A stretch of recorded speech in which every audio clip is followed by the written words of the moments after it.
What's going on, everyone? Mike Kadlick here. Tayler Kyles there with a special guest down in Foxboro. It's Brian Hines from Pat's Pulpit and the host of the Patriots Beat podcast here on the CLNS Media Network. The three of us are here on Draft Central, taking you through what just happened on day two from a Patriots perspective. The second and third round are complete.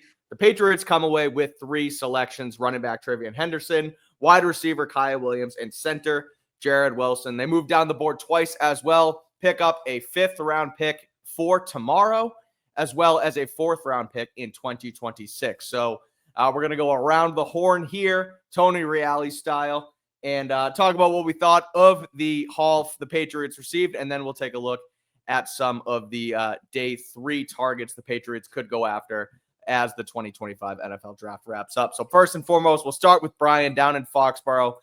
What did you make of the Patriots, what they did today? And I guess, yeah, your summary, and then anything you wish they might have done better.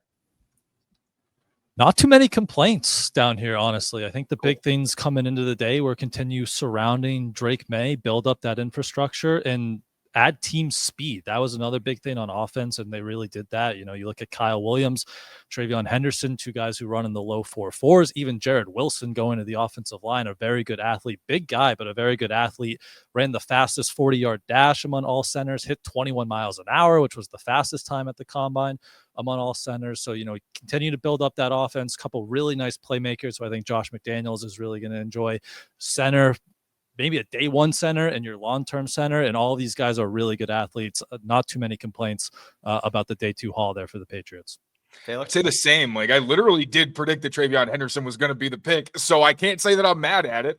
This was admittedly the first day that I really studied him, but it's very obvious. There are some guys, you don't have to watch him for too long before you're like, nah, this guy's a dog. He literally does everything. He can split out, as John said on one of our pods, and be a true receiver in the slot or out wide and run routes. He's a formidable ball carrier in the backfield with legitimate home run ability. I don't know the last, maybe Shane Vereen, I think, was the last running back they had who had that kind of versatility and ability. And he is maybe the best pass blocker in this draft class as well. And he's a leader. So all of that makes a lot of sense. And then I even like it more because we know Will Campbell, we talk about all the pass protection. He's a really fantastic run blocker in his own right. And Jared Wilson gives you the most athletic center you've had in a very long time. This is a guy that can pull on pin pull plays or toss and things like that. Gives your run game even more variety, especially on more of those zone heavy concepts. And then Kyle Williams, the guy that I had in a mock draft to the Patriots, I had him and Jalen Knoll. Didn't hit on both of those guys, but Kyle Williams brings that home run ability both downfield and after the catch and as a ball carrier. So the Patriots said they wanted to help Drake Maye, make life easier on him, protecting him, giving him a run game, and also giving him some serious speed, both in the backfield and at wide receiver. They did what they said they were going to do. And unlike previous years where it feels like you kind of have to say, all right, I'll sit on this, massive concern I have, hoping it's going to work out. I think the only real head scratcher was maybe, okay, you took a running back and the positional value might not have been there, but they warned us, Elliot Wolf and Mike Vrabel, we're going best player available. Yeah. And I think it's pretty easy to see that TreVeyon Henderson was absolutely one of the best players available at that point in the draft.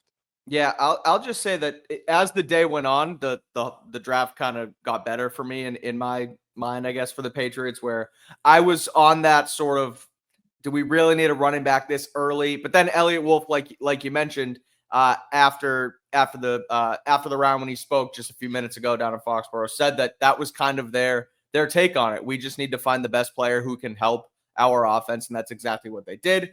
Kyle Williams at pick 69. They stick and pick there and take him, somebody who has sort of been shooting up draft boards over the last couple weeks. And then I love the Jared Wilson pick because, Brian, as you mentioned, someone who could have potentially been a day one center. I shared the story on my Twitter feed a little while ago. Tom Pelissero, a week before the draft, said that that's someone who could have potentially snuck into the first round. And not only did they, it's not like they stuck and picked him at 77 where they were, right? Which I probably would have been happy with him there. It's a position of need, a long-term center. And if they took him at 77, I would have been happy with it. They trade back twice. They pick up a fourth next year and a fifth for tomorrow to use as some potential capital as well. So a huge fan of that draft pick there. I did mention the Elliot Wolf press conference we just listened into and the best player available situation. He did also mention that the front office got into what he described as like a Healthy constructive debate, healthy conversation. Yeah, Healthy disagreement. Yeah, healthy healthy disagreement. disagreement that there was 2 players on the board at around that time that they kind of couldn't get a consensus on, and basically they were lucky enough to have one of them go before TreVeyon Henderson. They made the decision that much easier. Got a couple trade calls, ultimately stuck and picked the guy who they wanted. So, I guess on that note, do you guys have any guesses on who you think that was? And if it did get to 2 guys there, who would have had that final say? How do you think this thing could have went down? But I guess first and foremost, guesses on who the other guy was. I would guess it's Jaden Higgins, wide receiver from Iowa State, who went to the Texans. I believe they had the second pick of that draft. You know, that's a guy we've heard they've had some interest in maybe in this pre-draft cycle. They obviously picked the receiver on day 2. That's a guy with size, which they need size at the wide receiver position. So I wouldn't be surprised if that was the other guy. And then maybe that's Team Wolf, and Team Vrabel is the Ohio State running back, best player on the board. You know, so that would be my guess, but we'll have to wait and see maybe. Tayler? I agree. I thought it was Higgins because of the reports. And when I saw the reports, I was very disappointed. I think that Jaden Higgins is a good player. And when he was taken by the Texans, I'm like, yes, this is the kind of team that needed him. They have their X, they have their Z slot. Now Higgins can really be more of a matchup piece, and you can use him where he's really best suited. And now you got Jalen Knowles. So, wow, that's kind of a terrifying offense now that I think about it. But this is not a Texan show. We can put that in the future. But yeah, no, I just thought that this offense needed verticality like a Kyle Williams. I didn't think they needed another bigger body, contested catch guy who doesn't really separate consistently downfield or in the intermediate part and just like wears coverage. And that's what I saw from Higgins. I also didn't think he played big enough to make up for it the way that you maybe get from a Trey Harris who's taken by the Chargers, where, you know, raw route runner in a degree because he just hasn't run a diverse route tree. But he also makes some crazy adjustments and knows how to work the sidelines. So I'm glad that I had an advocate in the room who was like, no, Higgins is not what we need. Stop this. And I'm glad that I don't know if it worked out or not because he got taken anyway, but they could have traded up. And if they had, I would have been pretty upset. Look who's here. Barthy. Your word you guys are saying. He can't It's a hear crossover. anything but I'm just gonna say, is everybody having fun here? We're on how many hours of sleep everybody on? We're having a great time. I don't even know. We're not even halfway. We're not even halfway done. We got 6 more picks to go. I'm not doing any. I haven't done any caffeine. It's about 12:30, and I'm like, I can't drink a soda or a coffee, so I'm on hot chocolate because I had about 13 bottles of water earlier on today. This is the beauty of it this time of year. We're in it, guys. Enjoy. So, everybody enjoying Alex, every moment of this. Alex, you can hear us now? Yeah. Okay. Let's get your take on the entire haul. Where I forgot, what did we talk to you before Kyle Williams or before Jared Wilson? But what do you make of the 3 picks together, and what do you make of what the Patriots did today? Building around Drake Maye, plain and simple. Love to see it. That's it. And maybe they'll do defense tomorrow, but all the talk after free agency about, you know, they're too focused on the defense. They need to help the quarterback. They help the quarterback. Love it. All right. So you gotta get out of here. Thanks, Barth. Right. He's out of here. That's Alex Barth, 98.5 Sports Up, a mini crossover here. Patriots Daily, Patriots Beat. Just wanted to give a quick shout out to our friends over at Prize Picks. If you want to get in on the action with us, head over there. Use code CLNS. You get $50 instantly after you play your first $5 lineup. Prize Picks, run your game. Wolf also mentioned, as Alex just said, moving on to day 3, they may look towards defense. In general, we'll start with you, Brian. Who are some guys you're looking at on day 3 for the Patriots to potentially go and get? And what positions are you looking for them to fill as they try and round out this 2025 draft class? Well, I'm gonna put the big board up, like I could read that on that little screen over there. But some names that I just had, I would love for them to target the defensive line, right? We've talked a lot about how deep this defensive line and edge draft class is, and I know, we're going on to day 3, so the talent is what it is. But a guy like Joshua Farmer on the interior, they had him in for a 30 visit, and one of my favorite kind of underrated edge guys throughout this whole process, Braden Swinson from LSU, really dynamic pass rusher, had a really good year for the Tigers last year. So those are 2 guys to that I would like at the top. They have the 4th pick there in the 4th round. I'd imagine those 2 guys probably come off the board pretty quickly, but yeah, hammer the defensive line. I think that would be a good path to kind of start tomorrow. Taylor? I think I would be a little bit more open to Jack Sawyer. Because I just don't think he has the athleticism, the bend, or the burst to really be a day 1 or 2 pick. But on day 3, where you start taking a little bit more risks, I like it because no, he is not an athletic phenom, but he's a football player. He's drawing comps to Mike Vrabel. I was not a football watcher when Mike Vrabel was playing, so my closest comp is Rob Ninkovich. Spiritual successor, guy who's crazy versatile, always seems to be in the right place in the biggest games and making big plays.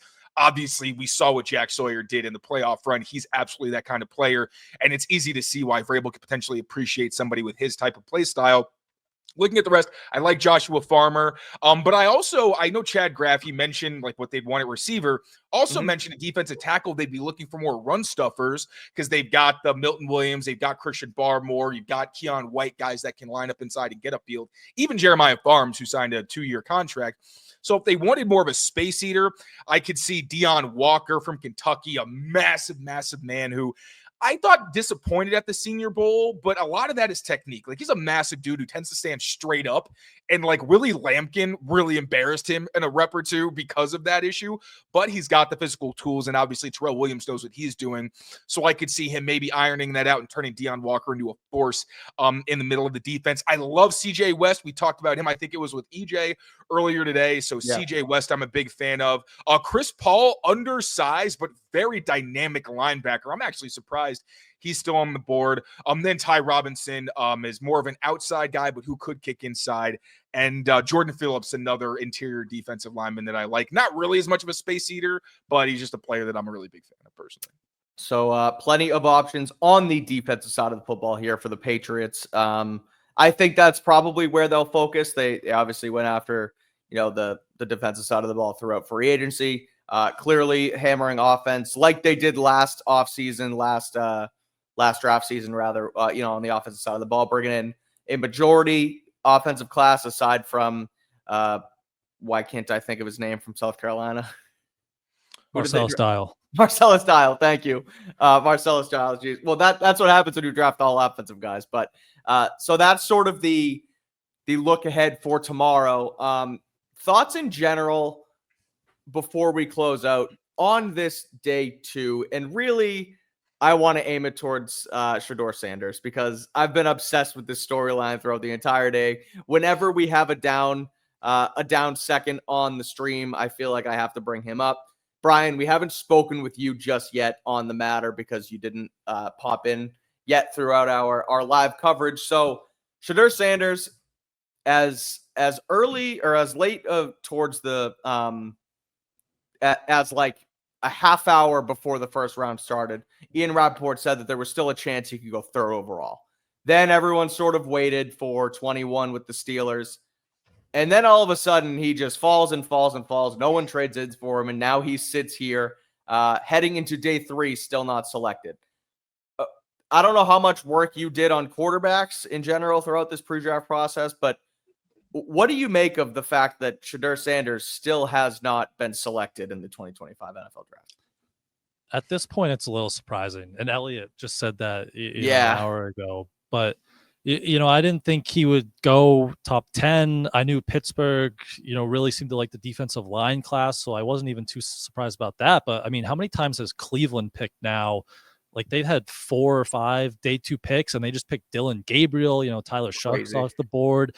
So I get why a team might like a Jackson Dart. It just kind of has that swagger, some tools you can work with. But, the fact that Shedeur is still on the board, like it just has to be the off-field stuff. He must have had really bad interviews. We heard that one report before the draft that, anonymous quote season that it was one of the worst, interviews an assistant coach has ever seen. So I don't think, again, I didn't do too much. My Shedeur work came from watching Travis Hunter mostly, but I think there were tools there that still should have been probably a day 2 pick on the field. So it must have been, the off-field stuff that's leading to this drop. Now, is there a landing spot for him, guys? Like, and I don't. So I would Vegas hasn't taken a quarterback, right? Vegas has still not taken a quarterback. Correct? And I mean, they just had like 2 back-to-back picks to end that round, and they went 2 straight offensive tackles. Right. So I thought Brady liked him, way back when. They obviously worked out with Right. each other when he was Also still knows him really when- well, so maybe he knows something we don't know. Yes, so maybe exactly. So, but I don't know. They're running out of options right now. It feels like. Just want to give a quick shout out to our friends over at Game Time. Head over to Game Time and use code CLNS. You get $20 off your first purchase. You can see the Red Sox, Patriots back here in Gillette Stadium. Could be good this year. Fun times down here in Foxboro. And if you want to get to a game again, head over to our friends at Game Time. Use that code CLNS for $20 off your first purchase. Terms apply.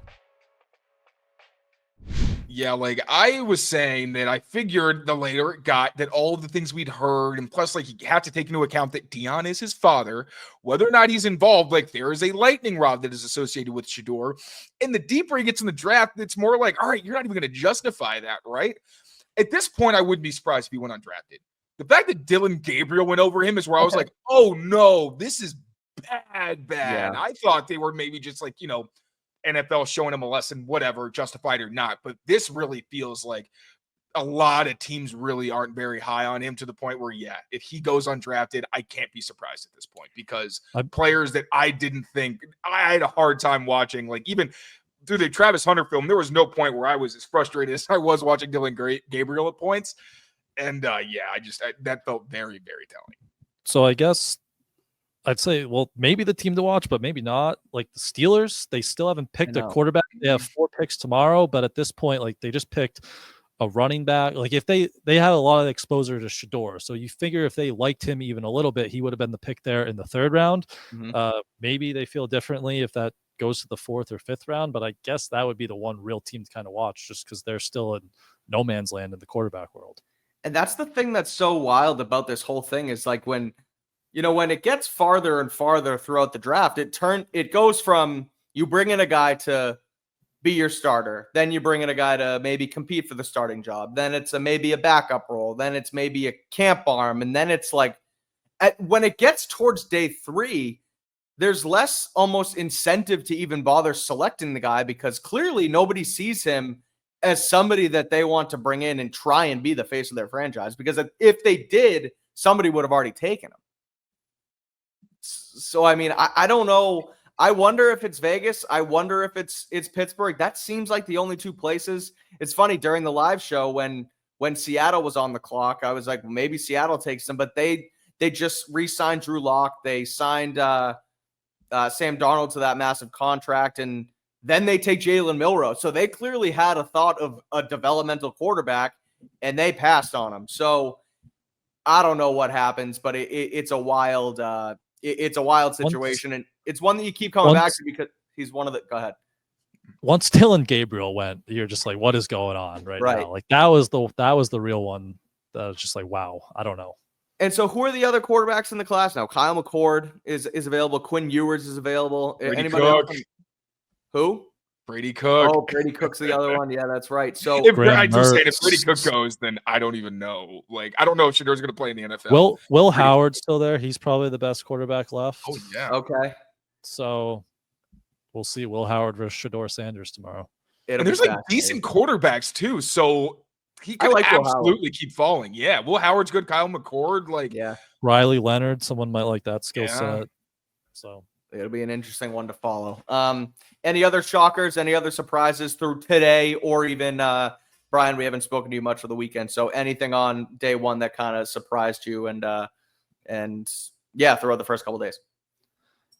I mean, it didn't surprise me, but we just keep letting the Philadelphia Eagles get away with this. I was finally getting my hopes up the back half of the first round that maybe Jahad Campbell, one of my favorite players in this draft, was going to fall. But then I kept being like, whoa, Howie Roseman is right there. And they were trying to move up for an hour to draft him. So I guess all my hope was misguided. But that's just, classic Eagles getting probably a top 15 player in this draft at 31. And then Josh Simmons, the next pick to Kansas City, that was a fit I feel like all of us thought was spectacular if they were able to get that. And they didn't even have to move up. They got him at 32. So end of the first round yesterday felt a little tough there.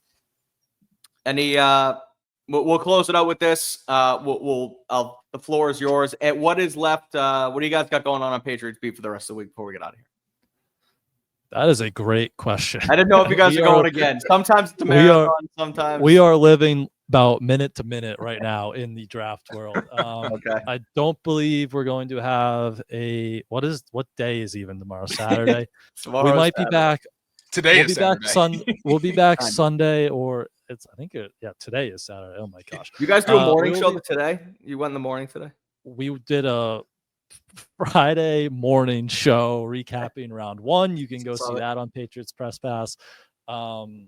We nailed the TreVeyon Henderson pick in that. If Nice. you want our pre-reaction to that, and then we will be doing a show sometime Sunday or Monday to Love it. recap the entire draft, and I'm sure we'll be doing a crossover with you guys sometime over the next week as well. There. Yeah, we'll definitely get that going. Myself and Taylor will be back on Saturday, which is kind of today. I don't know when this is happening because we're pre-recording this, but we will be back at some point throughout the weekend. We'll have you guys covered throughout the rest of the Patriots picks here on Draft Central as we continue to build out the rest of the 2025 draft class for New England. So, Brian, thanks for joining us. Taylor, as always, thanks for the great work you do alongside here on Draft Central. Until next time, take care of yourselves, take care of each other, and we'll see you guys very soon. Peace out, everyone. Go get some sleep.